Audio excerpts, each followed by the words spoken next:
بسم اللہ من الشیطان الرجیم بسم اللہ الرحمن الرحیم۔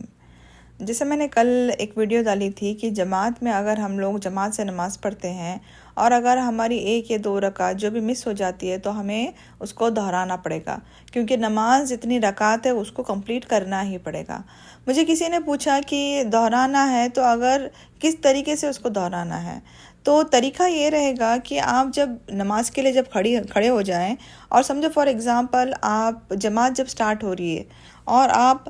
رکوع میں پہنچ جاتے ہیں، یعنی جب امام جب پڑھا رہے ہیں اور جب جماعت چل رہی ہے اور اگر آپ رکوع میں جب سب لوگ رکوع میں ہیں تو ہم لوگ اسی ٹائم پر اگر ہم لوگ رکوع میں چلے جاتے ہیں یعنی جوائن کر لیتے ہیں ان کو، تو ہم لوگوں کو وہ رکعت مل جائے گی۔ اگر رکوع سے اگر وہ کھڑے ہو گئے، ٹھیک ہے، کیا ہے، اگر وہ رکوع سے کھڑے ہو جائیں گے تو ہماری اس ٹائم وہ رکعت چلی گئی۔ اگر جب تک وہ رکوع میں ہے تب تک اگر ہم لوگ ان کو جوائن کر لیتے ہیں تو وہ نماز مل جائے گی۔ اگر وہ رکوع میں سے کھڑے ہو گئے تو پھر سمجھ جانا کہ آپ کو وہ نماز کو بعد میں دہرانا پڑے گا۔ اوکے، جیسے فار ایگزامپل آپ کی فرسٹ رکعت مس ہو گئی ہے، اوکے، تو آپ سیکنڈ رکعت میں جیسے امام کے ساتھ ہم لوگ نماز پڑھتے ہیں، تشہد میں بیٹھتے ہیں، پھر اس کے بعد اور 2 رکعت پڑھیں گے، اوکے، اور 2 رکعت جب ہو جائے گی تو ہم لوگ کیا کریں گے، ہم لوگ کھڑے ہو جائیں گے اور 1 رکعت جو مسنگ ہے اس 1 رکعت کو کمپلیٹ کر کے سلام پھیریں گے، تو ہماری اب کیا ہو جائے گی، ہماری ابھی 4 رکعت کمپلیٹ ہو جائے گی۔ اگر فار ایگزامپل اگر ہم لوگ تیسری رکعت چلے جاتے ہیں،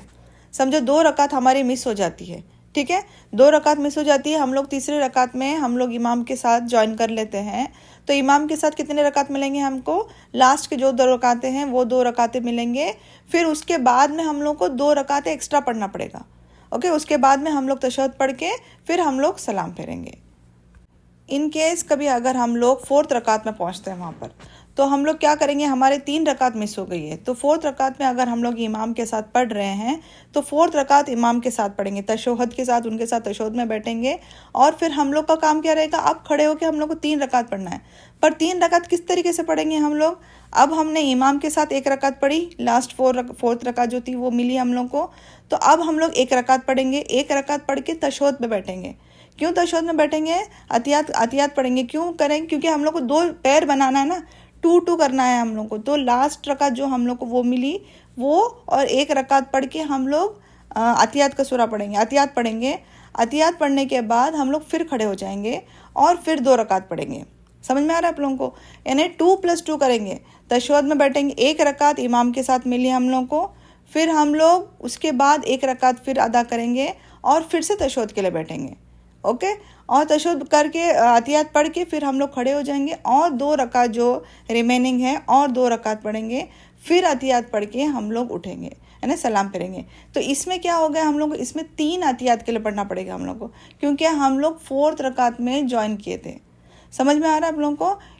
اگر ہماری کوئی بھی رکعت 1 2 3 کسی طریقے سے مس ہوتی ہے تو ہم لوگ کو پیر بنانا پڑے گا۔ اگر 1 رکعت کے ساتھ اگر ہم لوگ جوائن کیے ہیں تو +1 کر کے پہلے 2 کریں گے، پھر تشہد کے بعد پھر 2 کریں گے۔